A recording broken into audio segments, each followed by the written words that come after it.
Zdravo svima, na prvom mestu želim da pozdravim sve kikamone, zatim i one druge, čak i hejtere. Znam da će biti komentara raznoraznih, ali nije ni bitno. Ono što hoću da kažem danas je sledeće. Ja sam se već par puta obratila predsedniku Aleksandru Vučiću.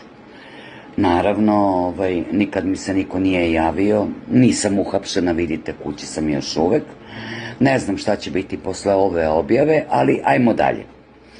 Ono što želim da pitam gospodina Aleksandra Vučića je da li ste vi normalni?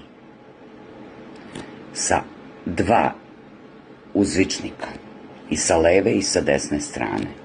Da li je moguće da vi držite live kao predsednik države sa bilo kime u ovoj državi?